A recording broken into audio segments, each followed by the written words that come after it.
What's going on, everybody? I thought of something fun.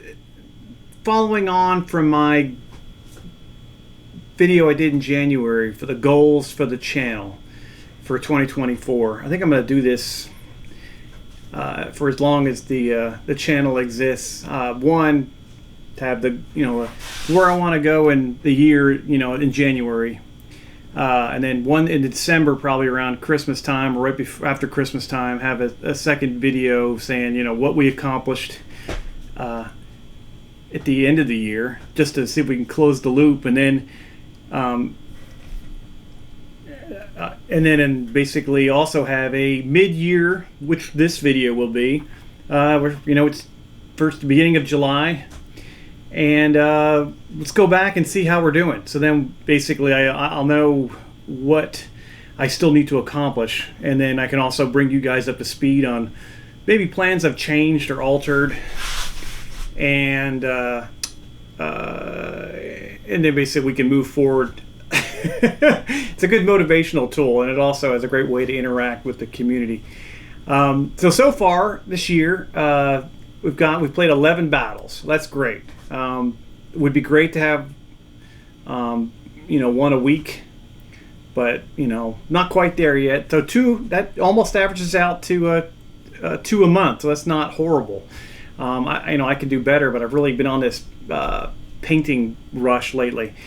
Speaking of which, I went back and counted all the miniatures I've painted so far this year, and 584 of them. So that's kind of ridiculous.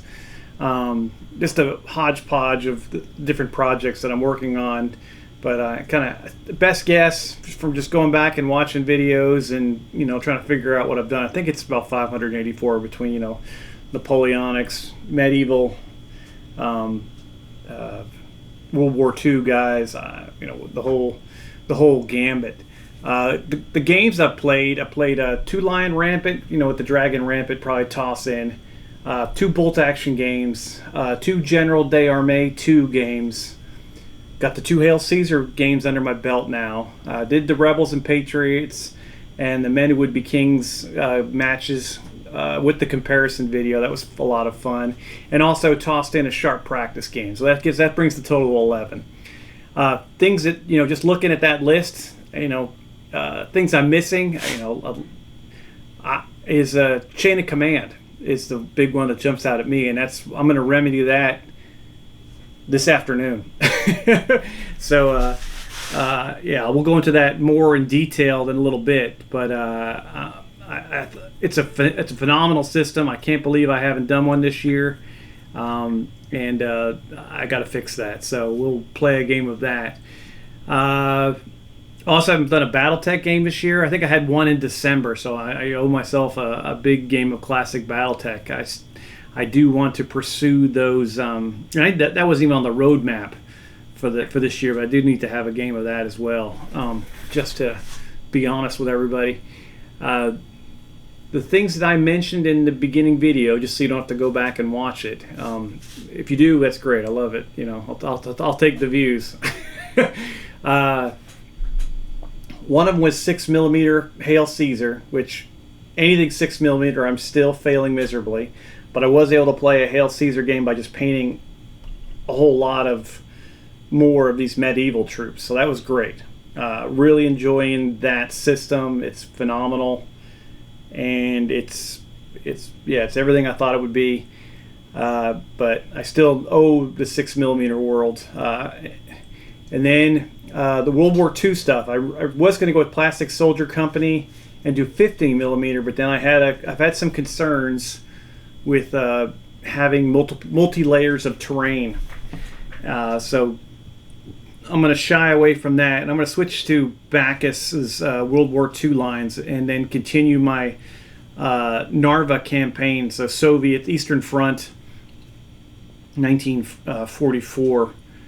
Trying to avoid the winter. I'll just, I'm going to stick to the non-snow maps. I don't even want to get into that kind of stuff and having to get snow terrain and everything else, and painting vehicles and snow camouflage, and no, thank you. I'll just stick to I'll take some dramatic license and just kind of stick to non-frosty days.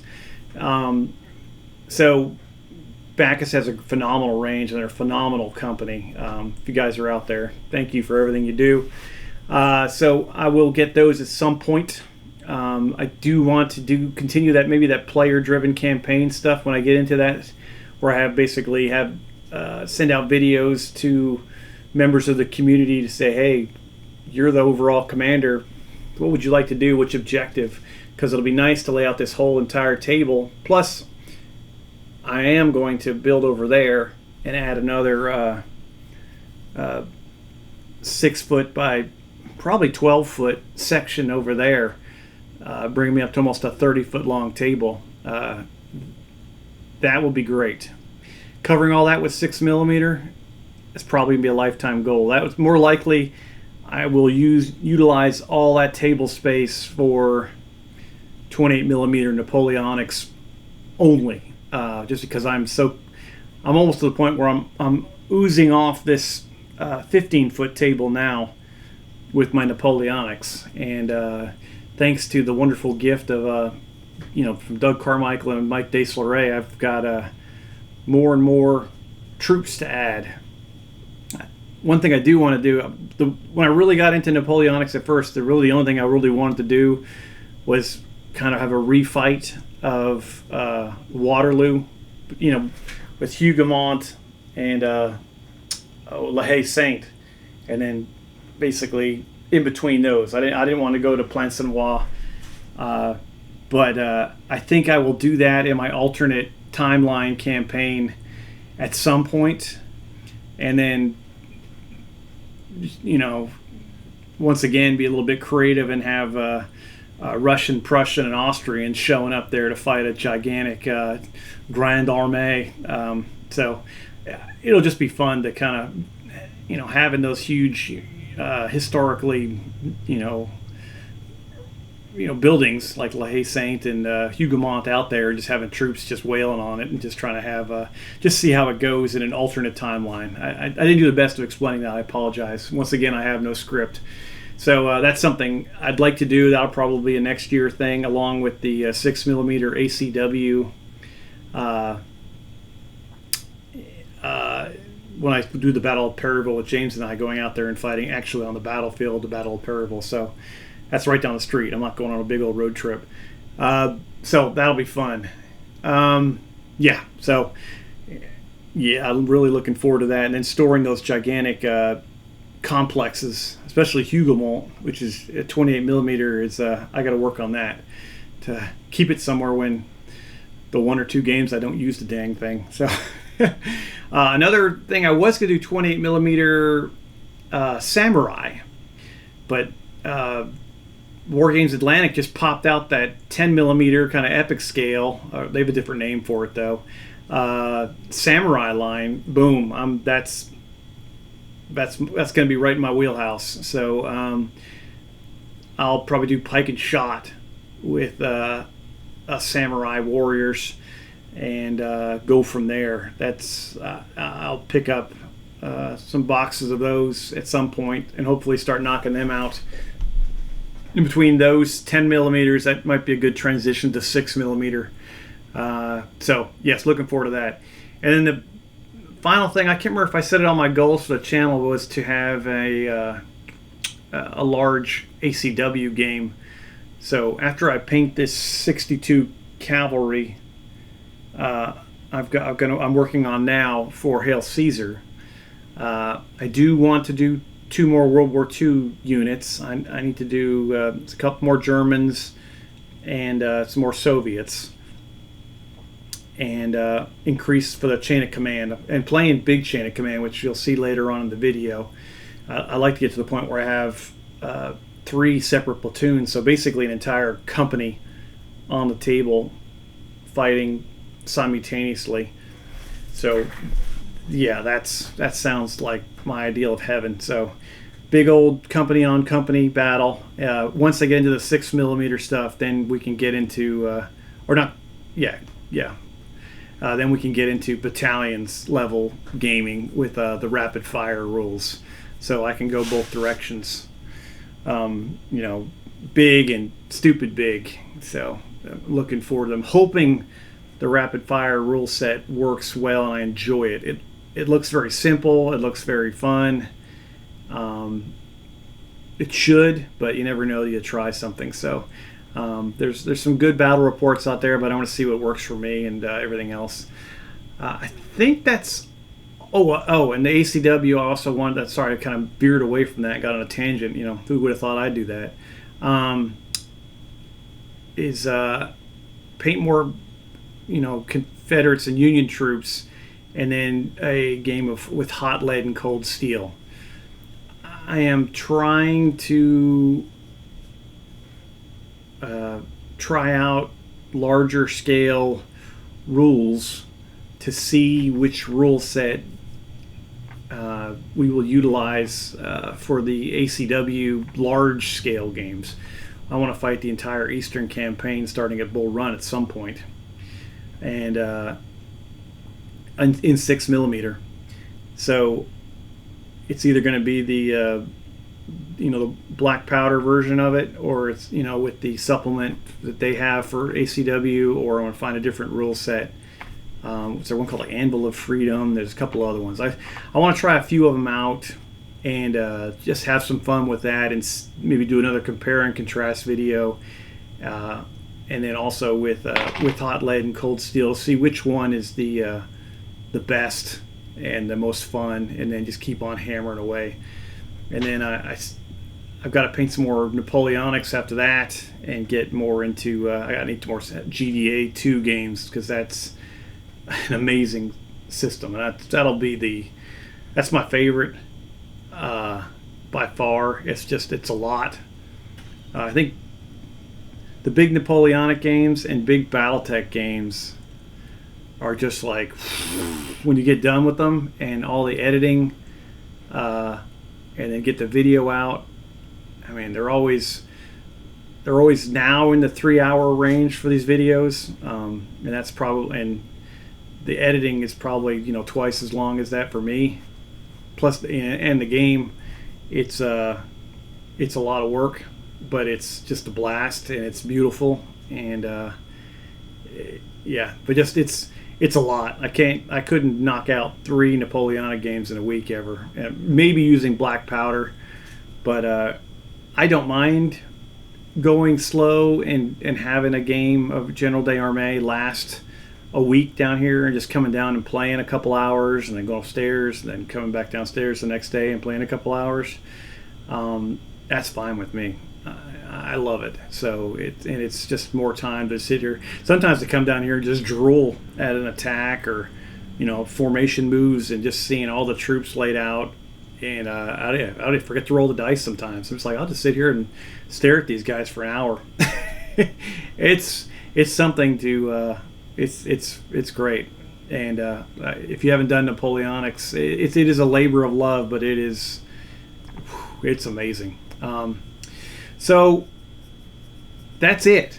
I'm going to go into they're going to have some other stuff I've worked on upstairs that I'm going to edit into this, for some details on the chain of command, and using I think it's called that sharp sand or something like that. I've got a couple clips upstairs on my laptop upstairs, already edited.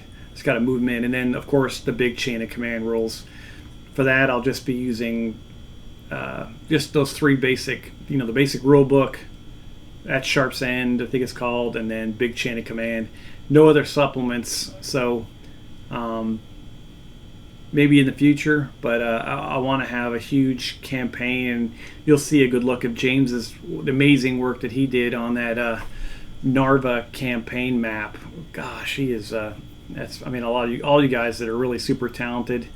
I appreciate it. And, James could have probably hand drawn it just as good, but he's just as talented using those digital mapping software he's got. So it's pretty cool. Plus, he did a ton of research on all the towns, and then trying to get the names right. When I look for maps for that area, of course it's in Estonia. It was every map I found was, I guess it was in Russian. I'm sorry, I'm not the biggest linguist in the world, but I couldn't even read half the name of the towns. And I am going to slaughter the pronunciation of some of these, and I'll mention that further on in the video when I get up there. But more to come on that. I don't want to steal the thunder on the rest of this video, but get done with this, and then you'll watch the next part of the video, and then we'll basically have a chain of command game after I clean this up, and yeah, and there'll be more of those, because I've got a whole thing, and I feel a lot more organized. I was going to try to wing it my own system, but Two Fat Lardies did an amazing job, as far as I can tell, with that supplement for the campaign tracking, and I'm going all in on it. So that's awesome. If I forget to say at the end, you guys have a phenomenal week. Tomorrow is Independence Day for the U.S. It's maybe an Independence Day for England. You guys are having a huge election tomorrow, so good luck with that. I assume, from what I've heard, you'll have a new prime minister. If you've watched any of our presidential debates over here, and you're not from America, I apologize. All right, here we are. This is the map that James made for me. It's with the Narva campaign area. He did a lot of great research and did a phenomenal job. Something, it looks bewildering to me because I just don't have the talent to do this. So I really appreciate what he did. This goes into, all the little towns. You got your larger roads. You got train tracks. You got your woods. You got your hills. Smaller roads. Everything's kind of labeled with tons of towns that I'm basically going to mispronounce. So if you live in this area, I apologize, because I'm going to screw it up completely. But I'd like to follow the actual using the ladder campaign and a real map campaign rules in that Sharp's End supplement to work through this campaign and do my best to make it entertaining for myself and for you guys, how the Soviets might move, or these units that I'm going to be having involved in the battle move through this campaign and attack and defend. And if the Germans lose a battle, or if the Germans actually win a battle, they can pause and let more replacements build up. And if the Soviets can do the same thing, if they're getting their butts kicked, they can stop for a turn. But as you'll see later on, the Soviets will have more of a force pool to choose from. The actual the actual individual battles will be using most of the scenarios out of the Two Fat Lardies main rule book. I might put a couple spins on stuff, but it's almost better to stay with that. This will be the initial attack here at this Opole, and you'll see later on I put the apostrophe in the wrong place, and that's where the initial assault is going to be. Germans are going to be the 1st Battalion, 2nd Grenadier Regiment, 11th Infantry Division under Doug Carmichael. Both sides will have a ranking senior leader, kind of free for each battle, so it'll give them an extra supplement. But if you use if Doug or Mike get injured, basically you can't use them in the next battle. They're going to be out. Any kind of wound at all, they're going to take a vacation, so you'll lose that rank and senior leader, and you could suffer. The Russians are going to be 3rd Battalion, 154th Regiment, 327th Rifle Division, 2nd Shock Army. And as you see here, 5 forces. Each force for both sides will consist of 2 platoons now. If I can continue to paint more troops, I might add a 3rd platoon onto each force, and then we'll keep track of reinforcements, the commander's opinion, the men's opinion, and their self-opinion. This will be a diary to keep track of each battle, and I might add more columns to this as I see I need stuff. I just kind of did this on a whim, and you'll see that I'm going to use up to a 20 force morale to see if it works for me. I just got some things at the bottom so I can keep track of casualties for either 1st platoon or 2nd platoon. Here's the at Sharp's End game supplement I got from Two Fat Lardies. Fantastic. Most of you guys, you'll see games from like Tabletop CP with Travis and Alex from Storm of Steel have been using this supplement for years and are really good at it. I don't know why I didn't grab it sooner, but taken care of now. I've got it, and I'm going to use it. And yeah, really, it's a great tool. It should just make this that much better. Highly recommend, and I haven't even used it yet, so just read through it multiple times. Here's the actual Too Fat Lardy's main rule book, of course, which is I'm going to be using. I'm not going to be any other supplements, as I mentioned earlier in the video, besides the main rule book, the at Sharp's End, and then the big chain of command you can download for free. It's going to be the basic Soviet rifle platoon versus the basic German platoon, regular troops. To start, at least, I might get more whacked out later on, but just you know, the -3 force rating with the regular troops for the Soviets, and I think the Germans are at 0 for regulars. I think I'm gonna try to scroll up here in a minute to the German stuff after we look at the list of supports in my Google Docs. Didn't keep up with it, so I'll just, through the magic of editing, I'll reload it, and we'll get a quick peek at the German stuff. Yeah, this is where it kind of goes whoopsie, and there's the German stuff. Looked like it magically fixed on its own, but it's the miracle of Hollywood. Standard stuff, as I mentioned, yeah, I'm going to follow the scenarios for each battle, so it lists out which, you know, the support points and everything else, and just have a little bit of fun with it, and try to make it realistic and interesting. That's going to be the key for this, and then also to track the campaign as it moves through it, and have a little bit of, you know, tip of the hat to Doug and Mike for their generous gifts to the channel. Here's, of course, this is a free download from Too Fat Lardy's. Is the big chain of command. Just teaches you how to use multiple platoons at the same time and have a large game. Even has armored platoon rules if you want to go down that road. Not sure, I might. Maybe kind of fun. Yeah, we'll see. I'm not really saying no to anything right now because I don't have enough intelligence to make that kind of decision on the subject. So that's it. And I'm sitting in my dining room. That's about the gist of the video. I hope it turned out okay. I'm really excited about this chain of command stuff, so we'll give it a whirl. We'll see how it goes, and I hope it's enjoyable. And I'm gonna go downstairs and clean everything up and get all set up for that. Throw out a quick preview video for you guys, and then get to rolling some dice. So happy Independence Day, and we'll talk to you soon. You guys are fantastic. Thanks for everything you do. Hope you have a good time. See ya.